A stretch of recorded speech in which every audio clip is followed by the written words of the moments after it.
നമ്മുടെ മക്കളെ പറഞ്ഞ് പറ്റിക്കുകയാണ് കൂട്ടുകാര്. കൂട്ടുകാരാണ് നിങ്ങൾക്ക് വലുത് അല്ലേ? വെറും കൂട്ടുകാരല്ല, ചങ്ക്. വെറും ചങ്കല്ല, ചങ്ക് ബ്രോ. മരിച്ചാലും കൂടെ നിൽക്കും. സത്യമാണ് മക്കളെ, കൂട്ടുകാർ വേണം, യാതൊരു സംശയമില്ല. കൂട്ടുകാർ തന്നെയാണ് വേണ്ടത്. നമുക്ക് നന്മ പറഞ്ഞു തരാൻ. നമ്മുടെ വീട്ടിലൊരു അപകടം വരുമ്പോ, അതുപോലെ പ്രളയം വന്നപ്പോ നമ്മുടെ കൂട്ടുകാരി വെള്ളത്തില് അവളുടെ വീട് വെള്ളത്തിൽ മുങ്ങി നിൽക്കുകയാണെങ്കിൽ നമ്മൾ ഓടി ചെല്ലണ്ടേ?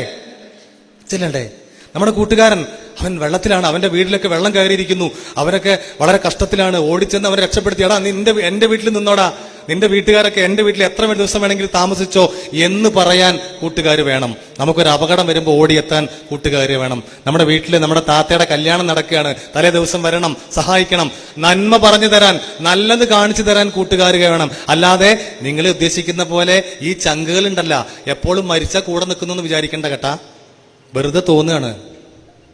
ഈ കുറ്റിപ്പുറം പാലത്തിന്റെ അടിയിൽ കുറച്ച് വിദ്യാർത്ഥികൾ വന്നിട്ട് എന്തോ മയക്കുമരുന്ന് ഉപയോഗിക്കുന്നുണ്ട് എന്ന് വിവരം കിട്ടി. ഞങ്ങൾ അവിടെ ചെന്നപാട് 5 പേരുണ്ടായിരുന്നു. 5 പേര് ഓടി. നല്ല ഓട്ടക്കാരാ.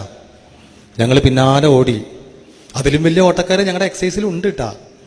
ഓടി. പക്ഷെ 3 ആളെ കൈ കിട്ടിയുള്ളൂ, 2 ആളെ കിട്ടിയില്ല. 2 ആളെ നിർത്താതെ ഓടുകയാണ്. ഈ 3 ആളെ പിടിച്ചു പോരുമ്പോ ഞങ്ങളിങ്ങനെ തിരിഞ്ഞു നോക്കുന്നുണ്ട് മറ്റുള്ള 2 പേരെ. ഒരു 100 മീറ്റർ അപ്പുറത്ത് പോയാൽ അവരൊന്ന് തിരിഞ്ഞു നോക്കും എന്നാണ് ഞങ്ങളുടെ പ്രതീക്ഷ. 3 ചങ്കുകൾ ഞങ്ങളുടെ കയ്യിലാ, തിരിഞ്ഞു നോക്കിയില്ല. ഓഫീസിൽ കൊണ്ടുവന്നു. 1 മണിക്കൂർ കഴിഞ്ഞാൽ ആരെങ്കിലും കൂട്ടി വരണ്ടേ? ആരെങ്കിലും കൂട്ടി വന്നിട്ട്, സാറേ ഇവര് വിദ്യാർത്ഥികളാണ്, അറിയാതെ പറ്റിയതാണ്, അബദ്ധം പറ്റിയതാണ്, അവരുടെ പേരിൽ കേസ് എടുക്കരുത്, അങ്ങനെ വരണം എന്നാണ് ഞങ്ങളുടെ ആഗ്രഹം. അത് ഞങ്ങൾ കാത്തു നിൽക്കുകയാണ്. ചങ്കുകൾ വിചാരിച്ചു നമ്മുടെ തടി കഴിച്ചലായല്ലോ, ഓര് പോലും ജയിലിൽ കിടന്നോട്ടെ എന്ന് കരുതി. അതാണ് ചങ്കുകൾ കേട്ടാ. അവരെ തടിയെടുത്തു. പക്ഷെ അവിടെ 2 മണിക്കൂർ കഴിഞ്ഞു, ആരും വന്നില്ല.